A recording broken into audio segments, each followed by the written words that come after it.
We have a wonderful panel for you right now.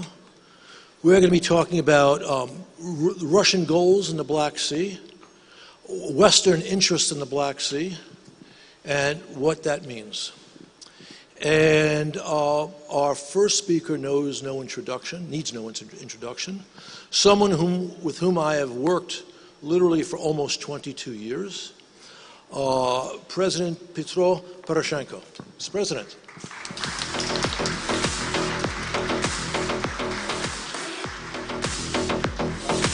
Thank you. Good time.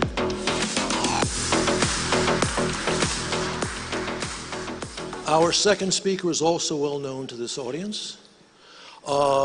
Ambassador Simok of Canada, been here for 2 years with a distinguished career in civil service and public service in Canada. Please, Madam Ambassador.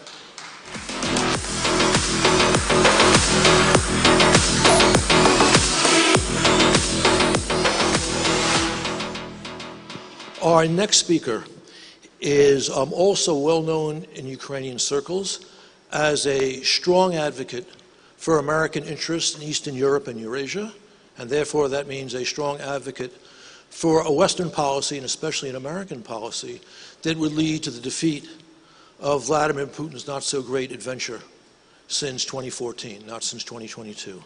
And that is Luke Coffey of the Hudson Institute in Washington.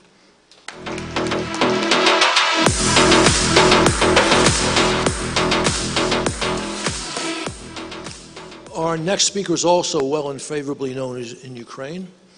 It seems that all Lithuanians have in their DNA an understanding of realpolitik in Eastern Europe. Certainly Emanuelis Zingeris is one of them, a member of the Parliament of Lithuania, a very strong advocate of sound policies by the West, which we have not always seen, at least the farther west you go from bordering Russia.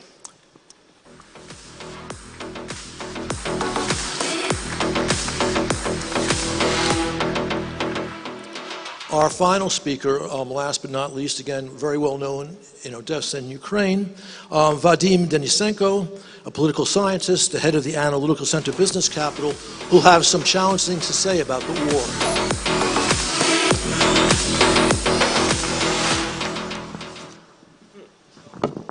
Okay, I just have to, oh, no, I guess I don't have to make a little list. All right, I will go over there and start the conversation.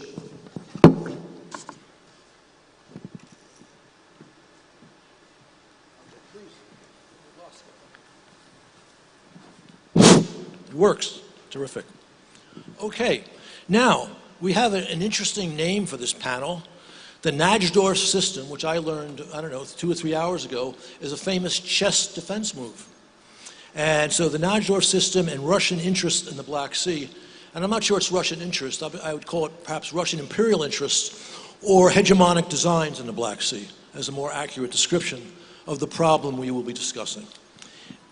And we will start with President Poroshenko. And I should just mention, before I ask him my question, one of the reasons why Moscow launched the Great Invasion is that Putin's grand and actually fundamentally flawed plan to take Ukraine in stages, first seizure of Crimea, followed by the start of the hybrid, multifunctional Russian war in Donbass, was thwarted.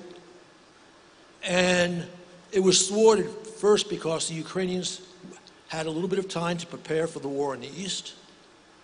They did not listen to well-intentioned but naive senior Western officials, sadly including the U.S. Secretary of State at that time.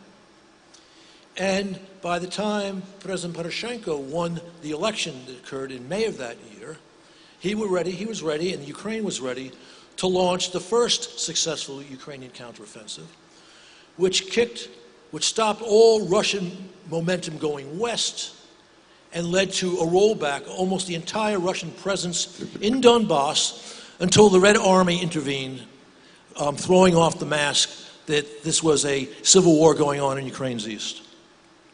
So he deserves a great deal of credit for that, the earlier stage of the war. Okay, there is sadly a narrative in the West that Russia inevitably is gaining ground, and that time favors Moscow in this current phase of the war, the big war following the Russian invasion of 2022. There's also the sense, which again is not correct, that Ukraine is somehow a drag on the resources of Europe and the United States, rather than a critical partner, and I use that adjective precisely, critical, in the security and defense of Europe. Pan President, your views on this?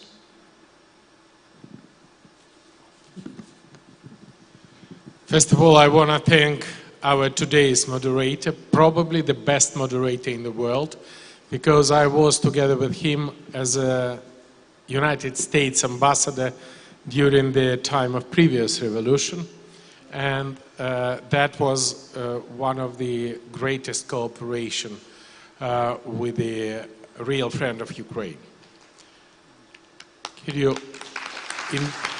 Thank you.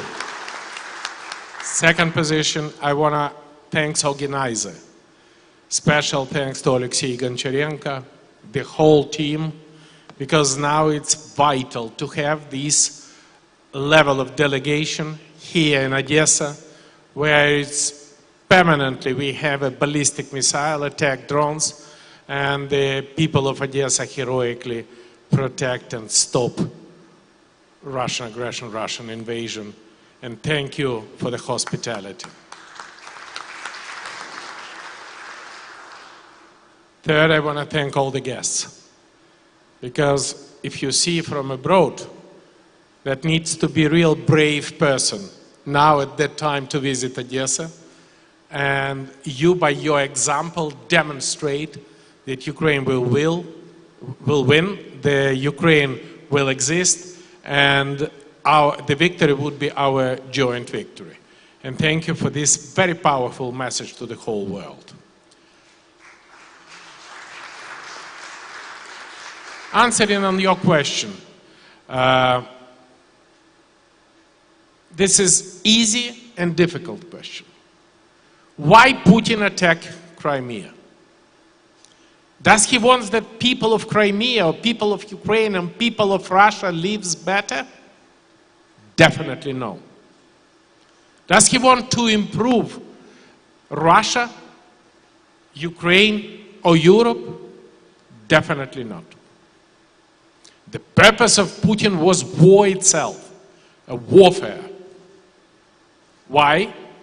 Because at the year 2013, Putin started to have an internal political problem.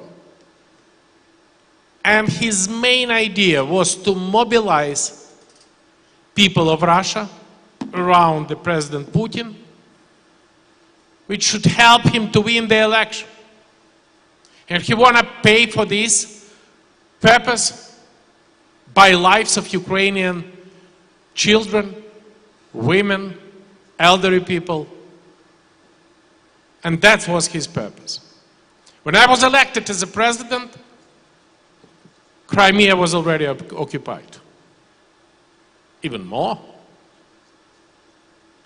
95% of the UDO, so this is the special forces who protected the top governmental official, was betray Ukraine. 80% of the armed forces, 85% of the police goes on Russian side.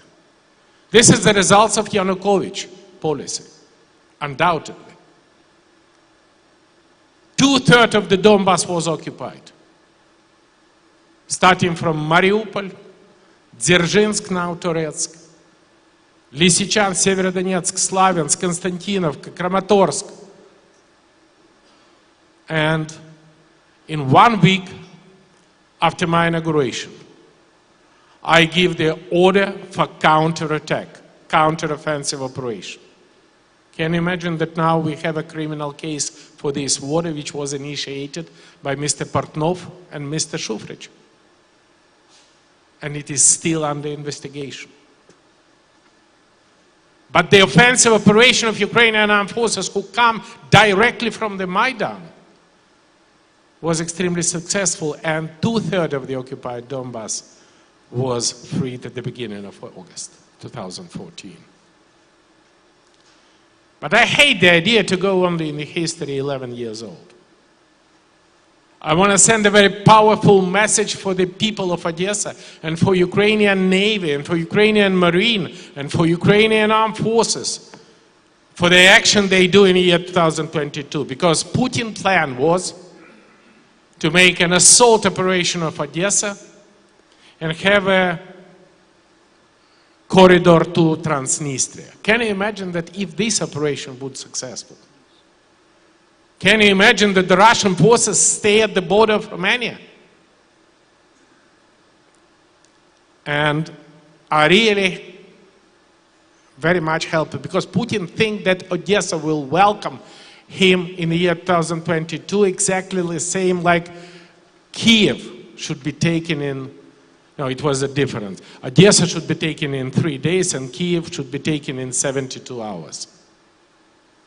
But we demonstrate what does it mean, Ukrainian Armed Forces, which was created since year 2014, and Ukrainian Navy, which was created at the same time. What was the key moment for that? The key moment was attack by the Brigade 406, which using the Neptune ballistic missile, which was created on the time of my presidency and which was destroy the cruiser Moskva with a symbolic name.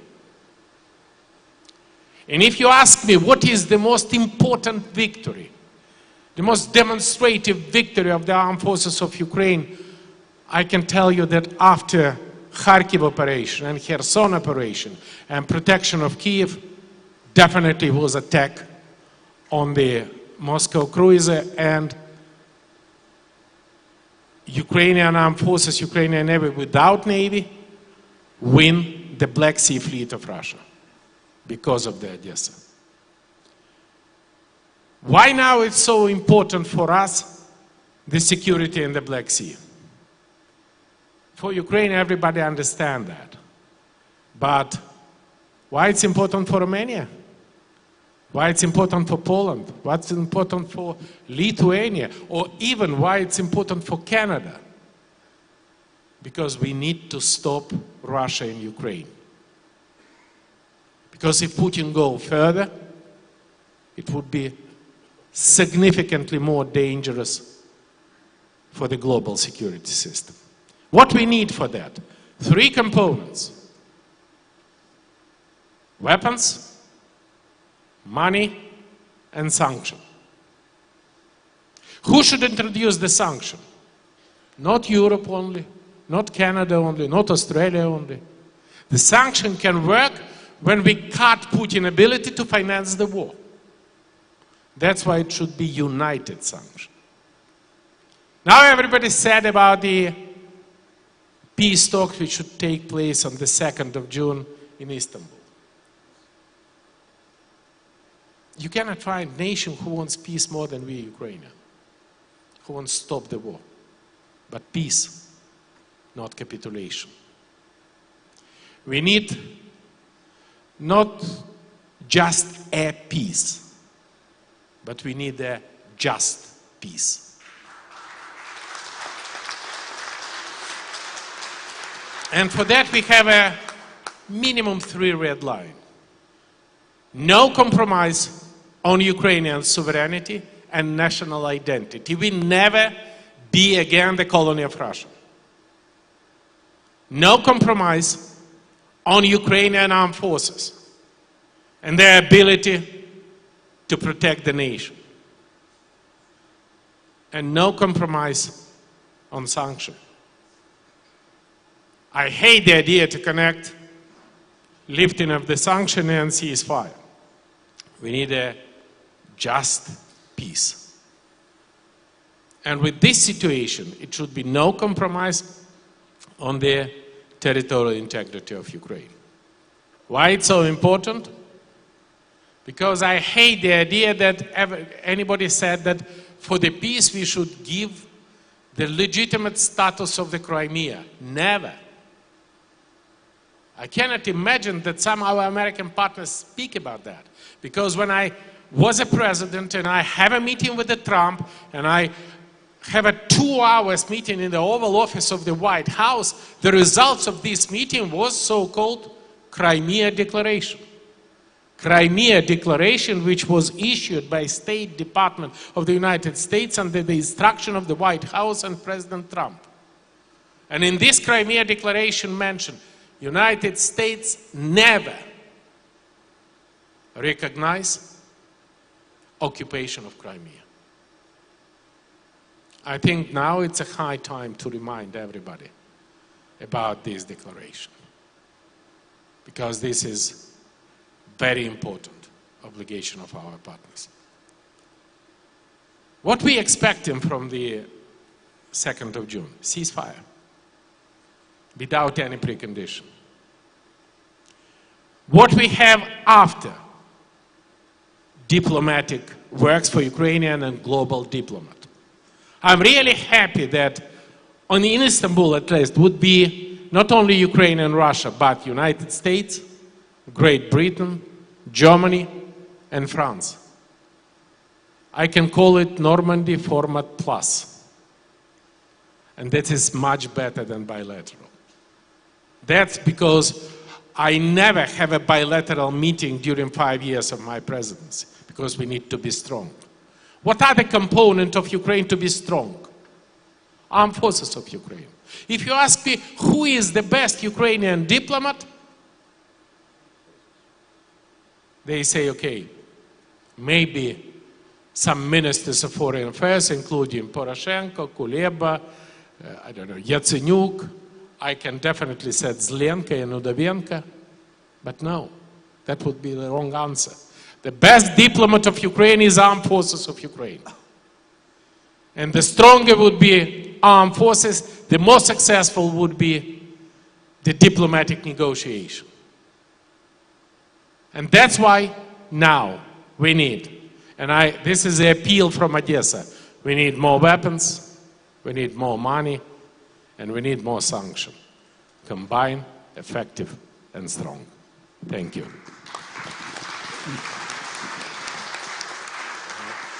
Pan President, thank you for those incisive and economical remarks. I deeply appreciate it. Okay, Pan Ambassador,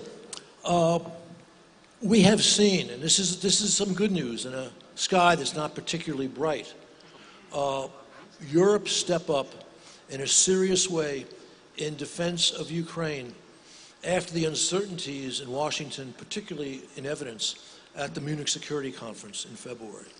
Canada has been part of this effort too.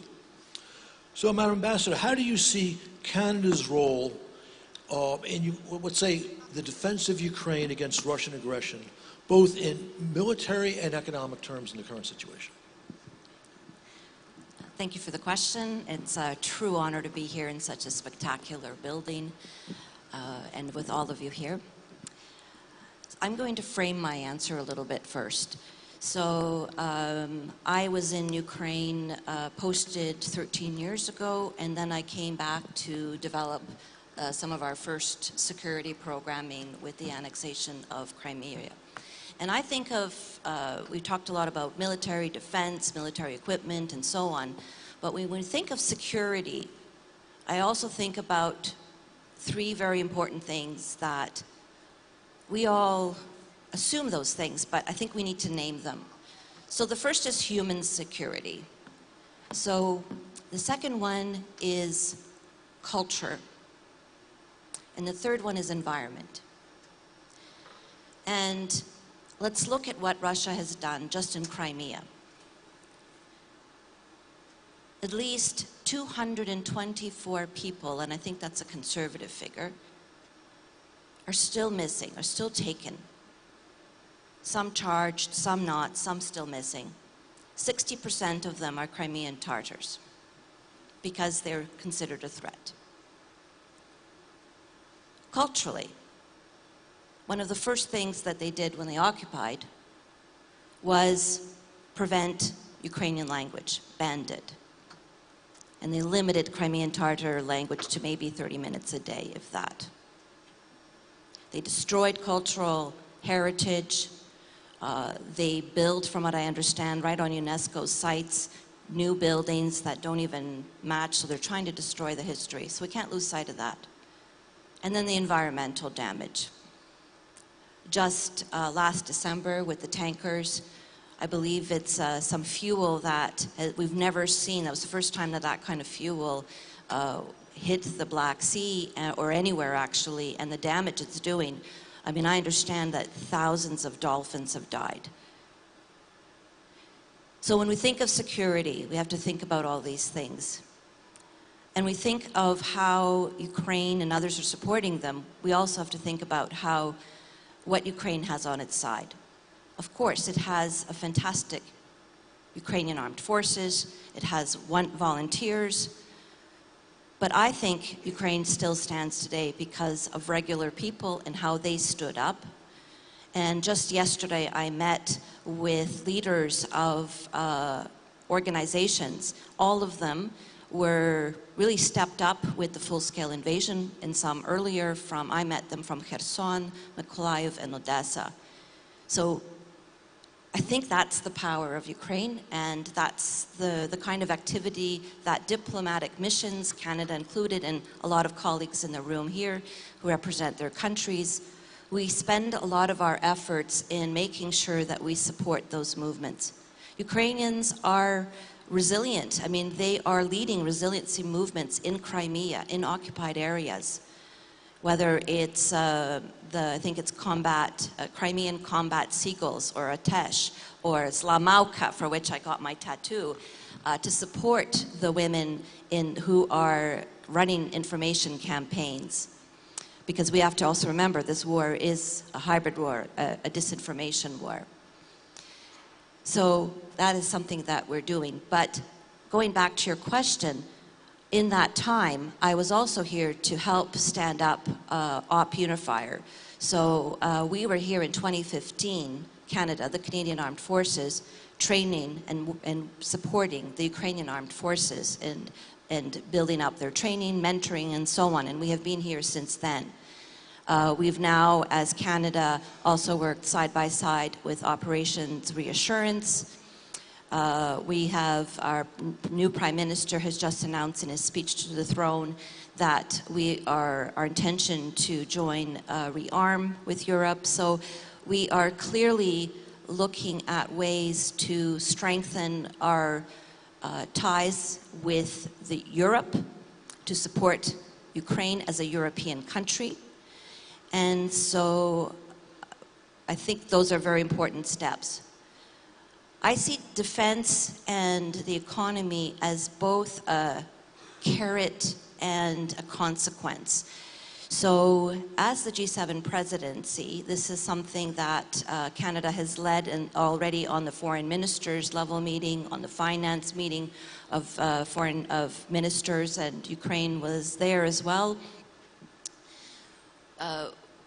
What was discussed at all of these meetings and will be a core component of the G7 summit itself. And by the way, one of the first things that our newly elected Prime Minister did was speak to President Zelensky to invite him to the summit.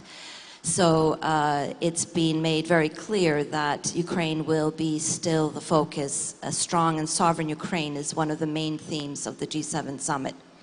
And at those discussions, it's also been made clear that they've talked about that the ceasefire has to be committed to by both parties equally. And they're talking already what will be done if it's not. So I think economic sanctions are very strong. I think capping the oil is something that's obviously discussed. Sanctioning the banking sector are going to be very important as ways of containing Russia. But they're also talking about how to further support Ukraine. And we're seeing a shift from a topic of donation to a topic of investment. And in part, that's REARM, but we're seeing a commitment of what they're calling safe defense procurement, meaning we all understand Ukraine is less and less of a consumer of defense, and it's becoming increasingly a producer of defense. And so if we collect and pool our resources and our ideas and when work with Ukraine, invest in Ukrainian innovation, that's been talked about extensively here, I think we're creating definitely a very secure Europe with Ukraine. And of course, NATO also plays a strong part here. I'll just make one little mention. We have the Royal Canadian Navy, that diving team that is actually going to be helping on demining, for example, of the Black Sea and NATO waters. So, I mean, we can list many, many things. I'm just going to stick to those examples. But I think it's clear that Canada is with Europe and is with Ukraine. And it seems like Canada's very far away, but we also have our own motivation.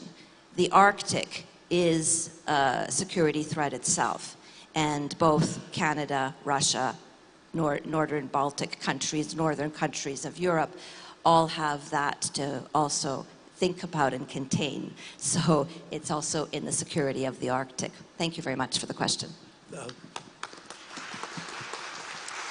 Thank you, Madam Ambassador, for a very excellent response. All right, Mr. Coffey, now we come to the heart of the panel in a sense of the substance as described in the agenda. How do you see Russian designs or goals in the Black Sea and Crimea's role in that? And you might also want to take on the fatuous idea floated by some in Washington that maybe the United States, as part of some bargain, would recognize Russian sovereignty in Crimea. And how does Crimea, you might say, factor into the defense of Europe from a Russia on the march?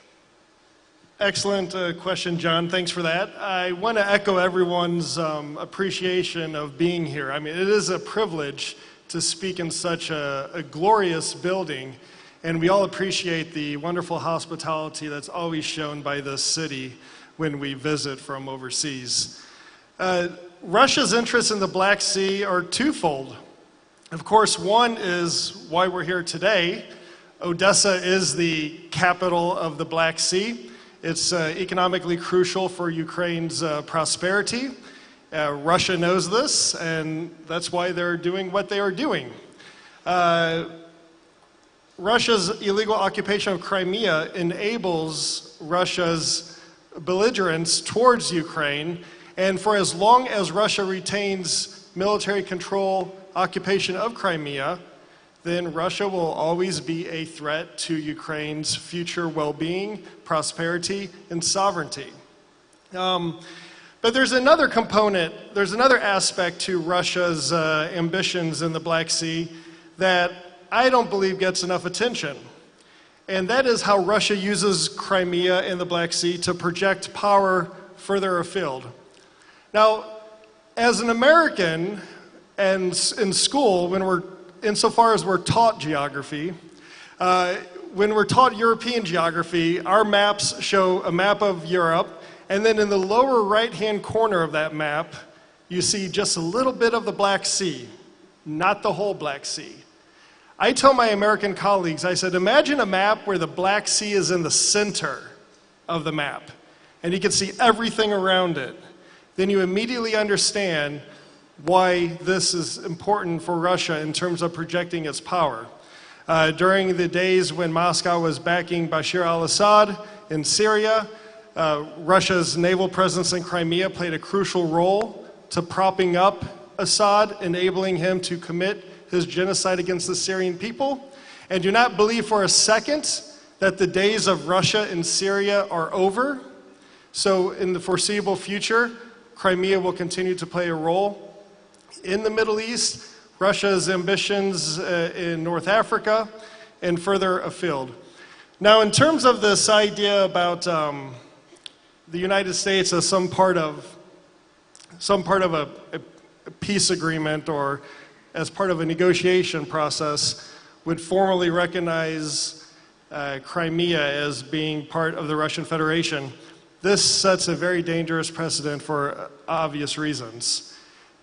This is Russia's annexation and occupation of Crimea is the first time in the 21st century that one state has used military force to capture and annex another state.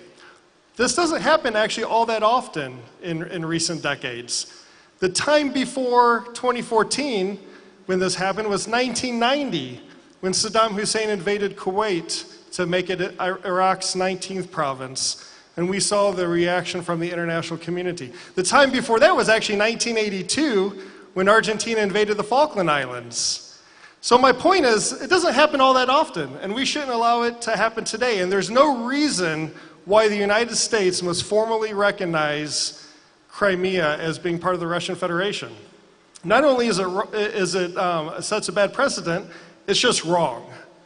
Crimea is part of Ukraine in the same way that Alaska, another region in the world that was once formerly part of the Russian Empire, is part of America.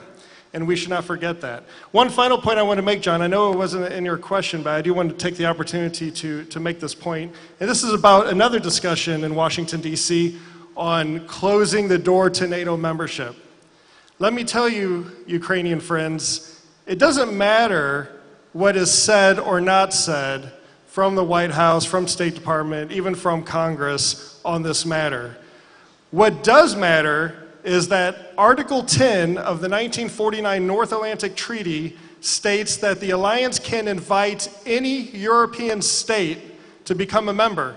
That is enshrined in the treaty. And until that treaty is amended, the door is always open. It may not look like it, it may not feel like it at times, it might be just slightly ajar, but that door will be open, and those around Europe, in North America, who are advocating for Ukraine's future, for your sovereignty, for your security, will make sure that that door stays open. Thank you.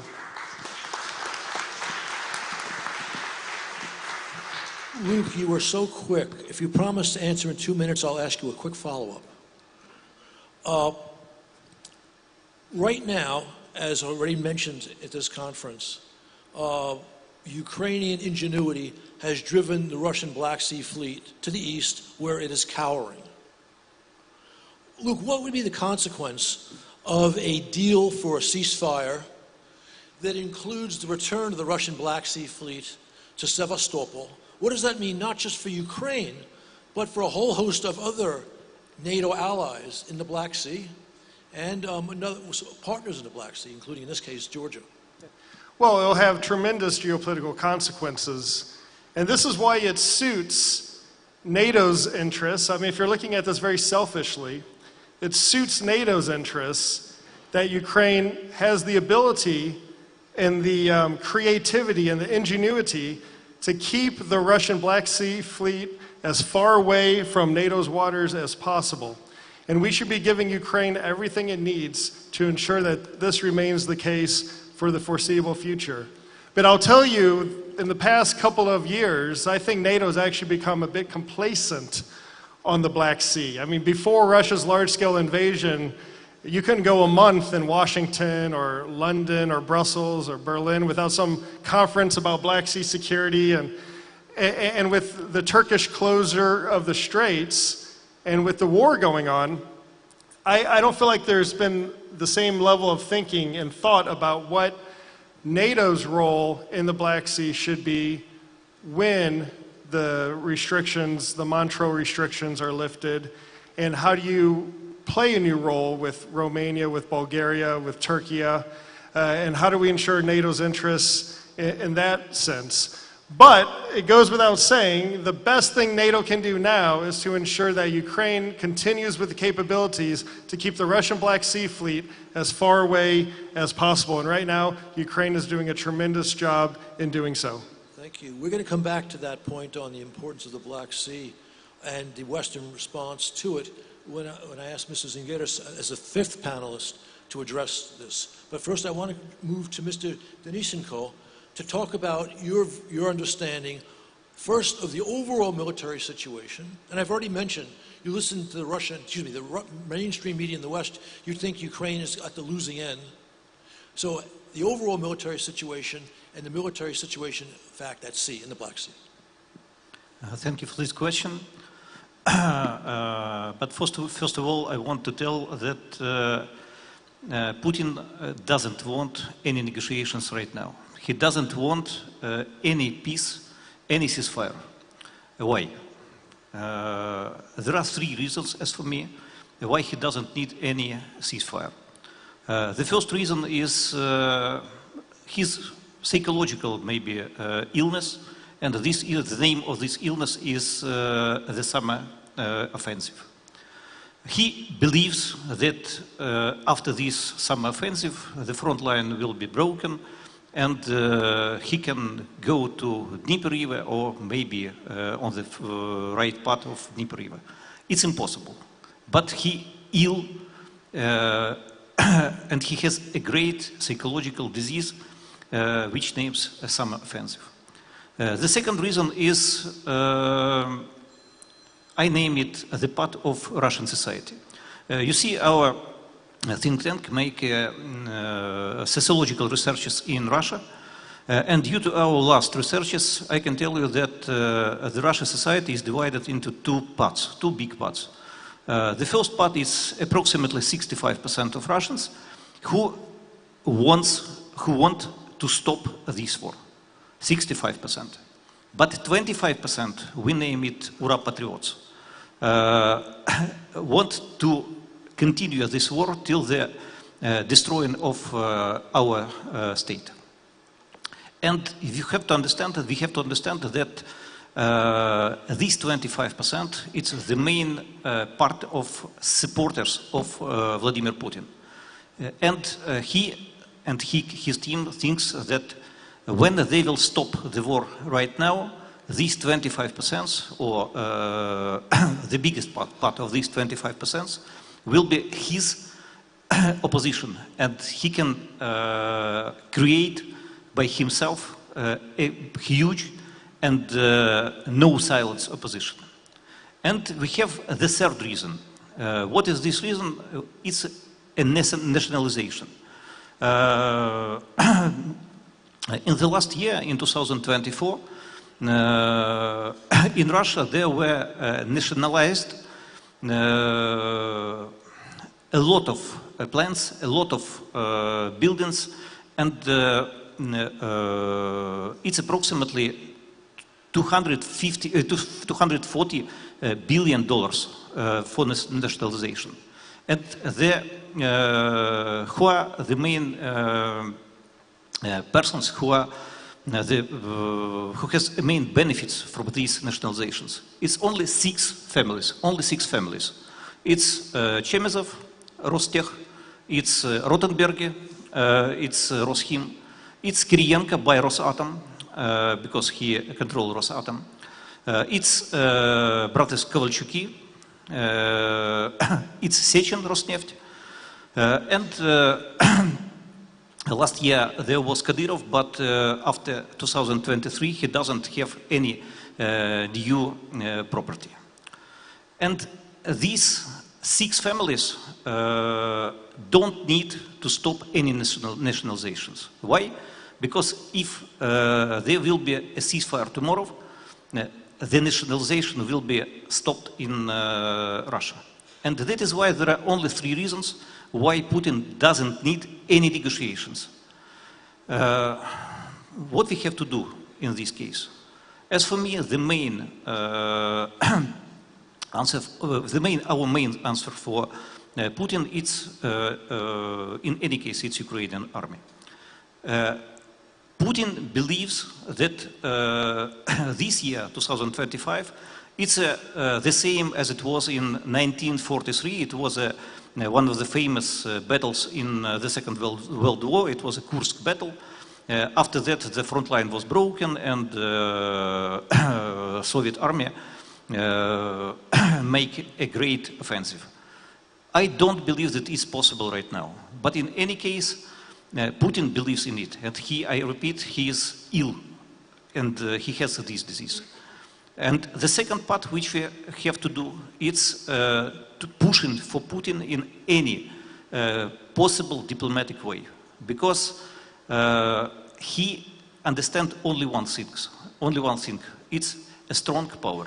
If he understands that it will be a great push for him, he will stop. Thank you.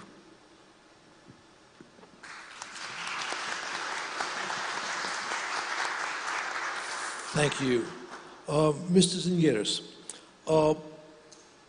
again, a bright spot since February has been the way Europe has stepped up, both in military terms and also in aid terms, as a result of, again, to be polite, the vacillations in American policy.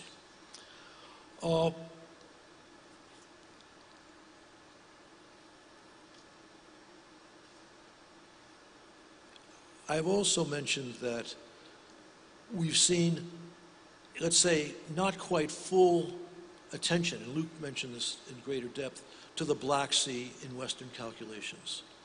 We have seen substantial NATO activities in the Baltic Sea. What else should NATO, the EU if it can, be doing to secure their own security by helping Ukraine in the Black Sea? Thank you. Thank you, Ambassador. Okay, thank you. It's a great occasion to be here in Odessa. Having during the war even your Odessa humor, sense of humor, and we in the Baltic, we tried not to laugh when the Russians are laughing, even looking to their films. But Odessa anecdotes was always in our mouth. So we accepted in the Baltic, that was about, if you allow me a little bit before to say our acceptance. Baltic countries will never ever recognize Crimea, even our Americans will ask us to do. And we were 50 years occupied and in the West never ever recognized Baltic occupation. If you remember, Ambassador, our embassies were functioning in Washington, D.C. on 16th Street, producing passports, and we tried to distance ourselves, being envy to Finland that they lost only 26,000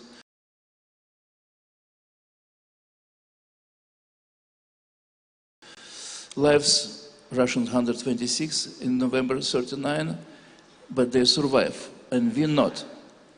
So in this case, people came to the idea that better to die in the Baltic, better to be on the side of the battlefield and not to see themselves later in Gulag in Siberia. I think we will soon have the names of battle under Kiev or battle for Kiev in every place in Europe. And I will be proud opening such place in Vilnius, like a Kiev battle place. It's not less historical like battle under Warsaw, if you remember, killing Tukhachevsky's and Stalin armies in the 20s. Miracle on Wisla. Now we have miracle on Dnieper.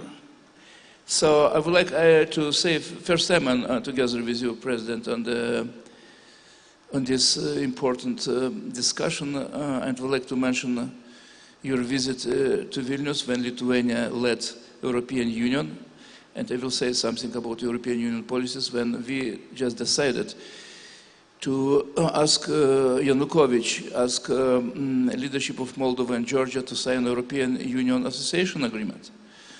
And I never believed that Yanukovych will sign that. So I can imagine we created parallel conference with dear President Petro, with Boris Tarasyuk, Mustafa Dzhemilov, and Vitaly Klitschko, and other our European friends saying, preparing to say the word impeachment. That was our underground activities against Yanukovych. And he was, facing 31 delegation, can you imagine, in huge place. He was running with his phone and saying, I'm speaking with him, with President Putin. He's not allowing me to sign the agreement, association agreement. Can you imagine?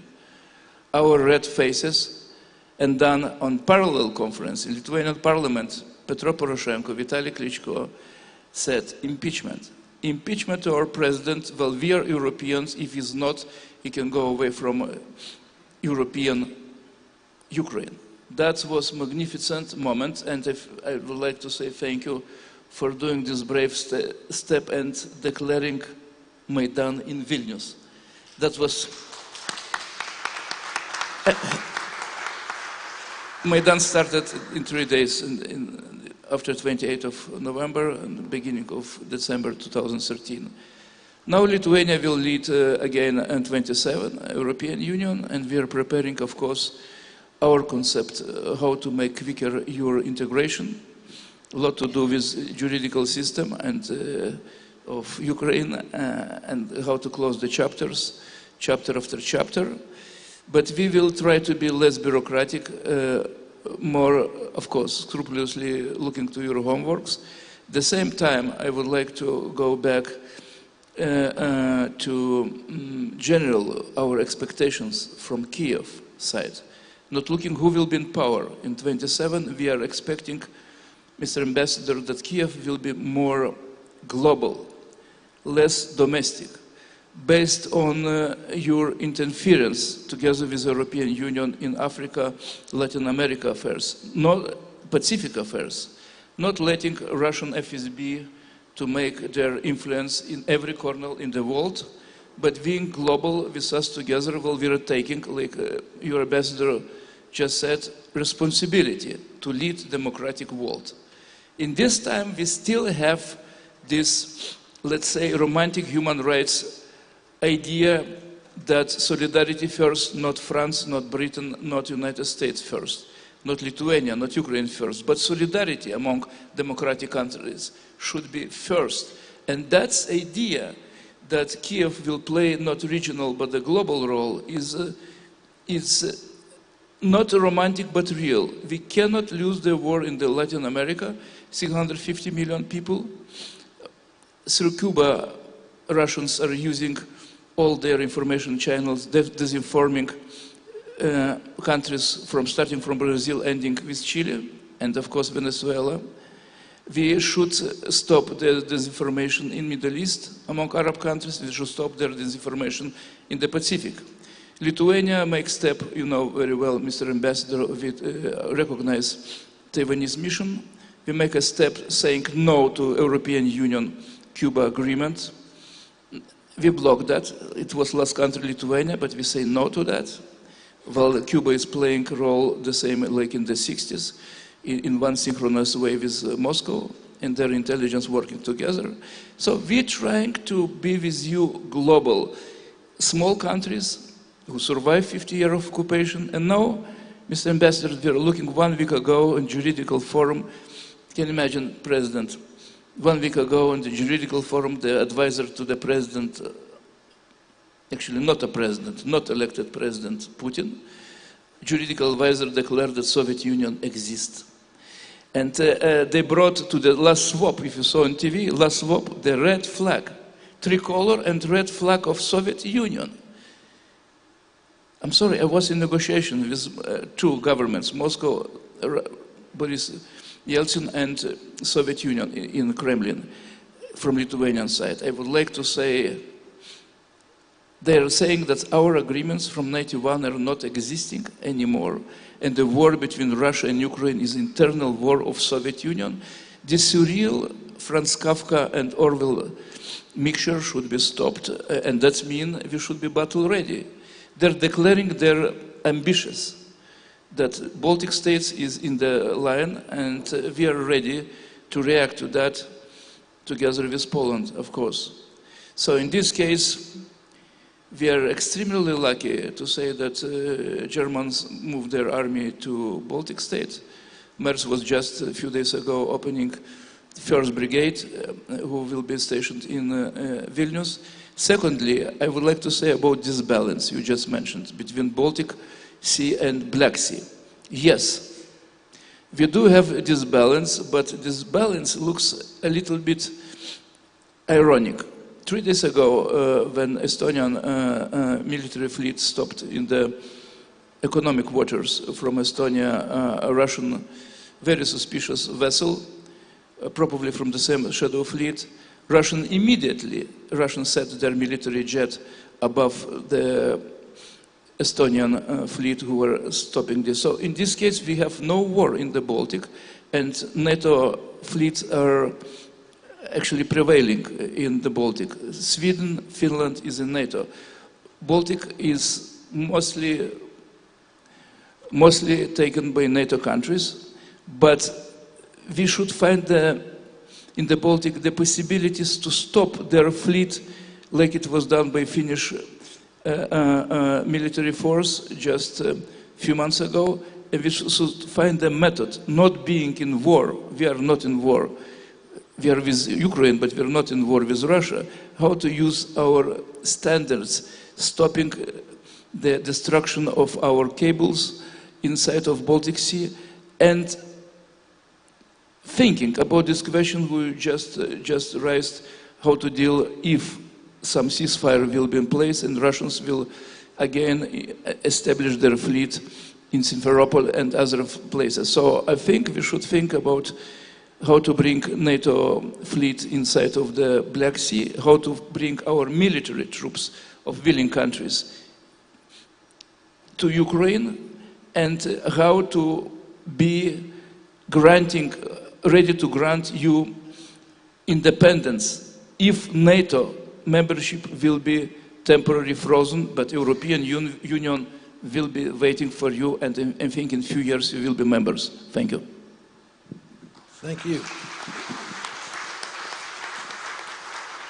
A comprehensive answer, and I've got a dilemma. We have 3 minutes left. I will ask Pan President if he would keep his answer to 2 minutes. And I'm going to ask you a tough question, but an important question, which has not come up in this conversation. A very important NATO member with a powerful military on the Black Sea is Turkey.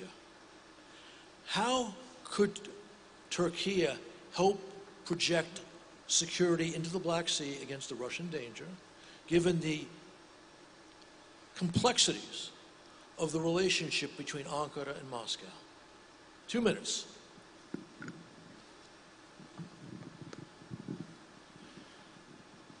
Ten seconds. Turkey would be with us, undoubtedly. Turkey's position on the Crimea is absolutely crystal clear, and I have this during my meeting with the Turkish president. But what's happening if on the 2nd of June, ceasefire would be not reached? It would be necessary immediately, as President Trump promised, to have a plan B. What does it mean, plan B? Unlimited weapons to Ukraine, including the long-range weapons and including the air defense weapons. Immediately. New resolution of the Congress, which is, because the Biden resolution is already finished, new resolution with the open gate for money, because this is the not spending or supporting Ukraine. This is investing in the global security and at the end of the day in US security. And we definitely need to stop. This is my command to Vadym. Stop losing the territory. Stop losing the people. And stop losing the time. That's why Plan B should be introduced on the 2nd of June if Russians don't agree to sign up the ceasefire. This is the only language Putin understands. I have an experience to say like that. And the only message can stop the war, because we have a very narrow but still window of opportunity, and it's connected with the President Trump. Plan B message needs to be delivered now. Sanction means, for example, I was very much happy with the Merz message about Nord Stream 2. Bravo. I know how important it was for me during my negotiation with Germany, but, Ambassador, I do not understand why we should close the gas pipeline Nord Stream 2, but the oil pipeline, which was a symbolic name of Druzhba between Russia and Ukraine, delivery every day to Europe, Russian oil on the amount $21 million a day, which is financed Russian drone, Russian missiles, and Ukraine looks like nothing happened. No, that should be Ukrainian initiative, and that's why in the parliament on Tuesday I put forward this position together with the increase in the financing on the Ukrainian armed forces. And last, but definitely point number one, democracy. We're winning this war because we should be a democratic country with the freedom and with the democracy, with the respect to the rights of the opposition, with the respect to the rights of the mass media, with the freedom of mass media, with the freedom of meeting, with the not acceptable the attack on the opposition using the, can you imagine, using the assistant of Yanukovych, who now under Zelensky control all the law enforcement agencies and the courts in the country. We together should fight for Ukrainian democracy, for Ukrainian freedom, because this is the key which opened the door for Ukraine to European Union. Thank you.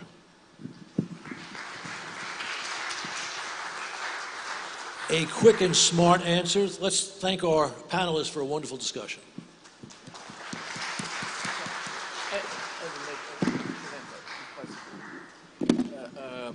Dear friends, if we have here simple proletariat member of Ukrainian parliamentary community, Mr. Goncharenko, if he is here, so we would like to present for him, you know, our colors of Grand Duchy of Lithuania from 16th century when we were together building Magdeburg. Magdeburg city rights. Kiev were free city, you know, facing invasion together with Vilnius and all Middle Europe. It was biggest free country. I am just, its colors were, you know, who were under Litovskoye Misto in Kiev, if you know the place. I would like to present to you our unity through the ages. Okay. I see. That is the knight who is going to the east, means liberating the east. Okay, thank you. Ačiū to Lithuania, ačiū.